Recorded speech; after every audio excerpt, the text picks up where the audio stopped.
Well, we have to turn on the microphones first. There it is. How's that? Oh, look at that. You know what I can't believe? What? That I am here for the third week in a row. I know. Can you believe this? I think your listeners are going to get really sick of listening to me. No. I mean, we miss baby Alex. I miss baby Alex. I know. Well, he kind of wussed out on us today. We are under are we still under a tornado watch? No. That ended. So we're clear of the tornadoes. We are. We've been clear of the tornadoes since 3:15. But Alex. we do have severe thunderstorms going on. Although they're gone, now it's just thunderstorms. Okay, so we're slowly stepping down as the day progresses. Exactly. All right, he could have done it. I think he could have made his way in, but hey, that's him. We aren't Alex. I don't want to get into any sort of rivalry with Alex. I think this is going to start like a street fight. You think? Yeah, probably next Monday. No. When he shows up and you're sitting in his seat, just blankly staring at him, shit's going to go down. You think I should just sit there across the room and just stare at him? Just stare. You'd be like, what's this dude doing in here? And I'm just going to stare him down. You just look at him and you go, I'm Rich Creeger, damn it. That's right. Give him the stink eye. Mm-hmm. Do people still say that? No. The stink eye? No, much like they don't say snatch. There we were, shoulder to shoulder, dressed head to toe in astronaut gear. Right when we were about to leave this earthly domain, we turned to each other and said, fuck it, let's do a podcast instead.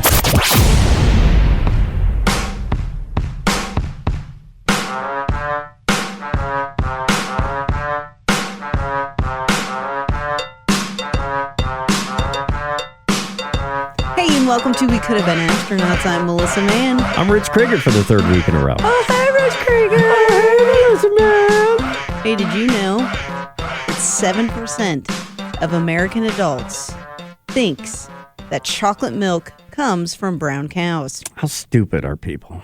Did your parents tell you? I remember that distinctly, my parents telling me that. That it came from brown cows? Yeah. I mean, that seed was planted early for me. No. Really? No. Here's the deal. I loved chocolate milk as a kid, and my parents would say, make it yourself. And so I was making it as a kid, probably since the time I was 5. And I will also add that by the time I was 17 and I was a full-blown alcoholic, my dad taught me that was the best hangover medicine was chocolate milk. So we had it around all the time. We had those little squeeze Hershey things. Yeah. Now that you or say the Quick, that. the Nestle's Quick. Oh, see, no, we were a Hershey family. No Quick. But you know what? I had to make it too, so I don't understand why that didn't connect. What about strawberry Quick? Did you have strawberry Quick? Oh, yeah, man. Yeah, we did. What about Ovaltine? Did you ever have Ovaltine? No. I mean, I've had it. It wasn't... What about Tang? Yeah, of course. You know, because that's Kool-Aid, what the astronauts drank Tang. I was a child of the 80s. Anything you could dump in milk or water, that's what we did. Yeah, well, I'm an old man. So for me, Tang was what the astronauts took up to outer space, up to the moon. If they really actually landed there. Yeah. But I know we did conspiracies last week. But I wanted to be like the astronauts, and I drank Tang. So advertising worked on you? Well, as a child, yeah. Yeah, it did. It don't work no more. No? I have a giant wall. I don't think you do. I don't. If I see something cool on TV, I'm getting it. Yeah. Absolutely. I know. I almost went to the Olive Garden the other day because I was like, oh, that looks good. Now, but then I realized it's the Olive Garden. Well, it's not only the Olive Garden, but I have principles. And I don't... And you don't stoop to the Olive Garden level? Well, here's what I heard. I heard years ago, and I could be wrong about this, but once I hear something, then it sticks in my head. It's how advertising works. That they contributed funds to Sarah Palin's party and her, as far as her and McCain and stuff like that. And immediately I put up the wall and said, I'm not going. See, now how do you feel about Chick-fil-A then? I haven't eaten a Chick-fil-A in years. Ever since the controversy came out. I don't need politics with my food. I don't. My friend, I mean, let's be honest, a good Chicky Biscuit in the morning, not gonna lie to you, is pretty good. But my friend, when he is gay. I'm so disappointed in you, but go ahead. He is gay, and he loves Chick-fil-A. Yeah. So anytime he eats at Chick-fil-A, he donates money to some organization to fight Chick-fil-A. I mean, it kind of, evens it out. Well, look. this is just my own principles. If your gay friend wants to go eat Chick-fil-A Yeah. and then feels a sense of guilt about it and wants to contribute to something else, then that's on him. But for me, once the company decides that they're going to put politics in their food, I don't care what they've done since that. You're done. I'm out. I can eat chicken anywhere in the world. But it's not as good as It's Chick-fil-A. just as good. No. The secret is brining it in pickle juice. Well, then I'll start brining my own chicken. Will you? Will you Yeah. bring me chicky biscuits in the morning? I just don't like politics with my food. So anytime I hear something like that, I immediately go, I'm out. And also, if I hear that an employee spit in food, What? I'm out there too. What are you talking about? Any kitchen you go to, there is spit in There your food. is not, don't tell me that. It's true. I don't wanna know that. I worked in a restaurant. I never spit in anyone's food. That's Did I ever just tell you the legend wrong. of the belly button bean? Sounds like a kid story. Okay, Melissa, tell me about the legend of the belly button bean. And Ethan Poljinsky can attest to this. Okay. All right, I worked at a coffee shop in Memphis, and we used to put on every cup a chocolate-covered espresso bean. This was the coup de grace, or what? Is that even a word? Yeah, the coup de grace. All right, sounds good. The Going Tim with it. McGraw. It was the Tim McGraw of the whole experience. Right. And people were dicks about it. Like, you would put one on the cup and be like, no, I want a different color. Because there was white chocolate, dark chocolate, whatever. Oh, for People, God's people sake. were asses about it. So if they were asses about it, or if they were just general assholes in the drive-thru, we gave them the belly button bean. And what that was is we had a large guy who worked there, Sweet Baby James. Yeah. And we'd just say belly button bean, and he would lift up his little apron and insert a chocolate-covered espresso bean in his so belly gross. button until the people got up there, and then he would somehow get it out. You'd never see it. He'd get out the belly button bean, put it right on their cup where their little mouths were going to go, That is so gross. and we'd hand it out the window with a smile. What was the name of this coffee shop? It's no longer in business. Jeez, I wonder why.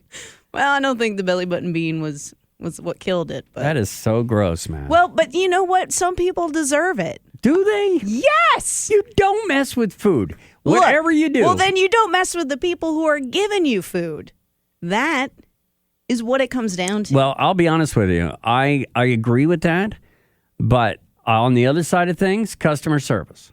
Customer service. Look, I worked in a Kentucky Fried Chicken and I worked in a Pizza Hut. No, you were in a Pizza Hut commercial. I wasn't I was in the Golden Pan Pizza Hut commercials with, what's his name? The Sniglet guy. I don't know. You know who I'm talking I about. know because we've talked about it before, but I can't remember what his name is. Someone will remember. But Sam Rich something.